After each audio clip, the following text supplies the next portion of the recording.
Սրտի անբավարարության 3 նշան, որը չափազանց վախեցնում է ձեզ։ Առաջինը՝ հեվոցն է կամ շնչառքելությունը։ Երկրորդը՝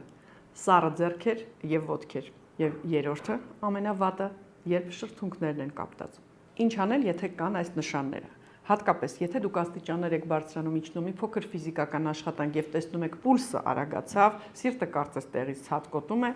եւ դուք զգում եք հոգնածություն, հեվոց շնչառքելություն, ուրեմն ժամանակն է ուշադրություն դարձնել սրտի առողջությանը։ Երկրորդ կետը՝ սառը ձեռքեր եւ ոտքեր։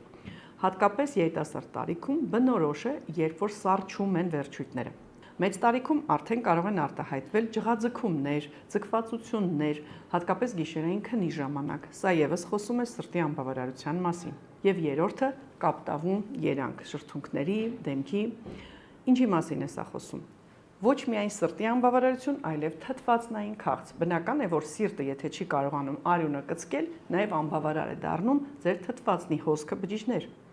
Նաև ասենք, որ մեծագույն կապ գոյություն ունի թոքերի աշխատանքի եւ սրտի ռիթմի միջև։ Եվ ասեմ գաղտնիքը, կա պարզ ձև վերականգնելու երկուսը միասին։ Երբ որ կատարում եք ճիշտ շնչառական վարժություններ,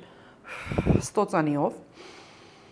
դուք օգնում եք ինչպես կարգավորել թոքերի ծավալը, թթվածնի քանակը, այնպես էլ ներսից մերսում եք ապահովում սրտին, որպեսզի նա կարողանա արյունը համաչափ տարածել։ Հետաքրքիր է, կան ձեզ մոտ նման խնդիրներ, ուրեմն գրում եք սիրտ կամ պուլս բառը եւ իմ մասնագետները կօգնեն ձեզ կազմել անհատական ծրագրեր, ինչպես մեզ մոտ, այնպես էլ տնային պայմաններում։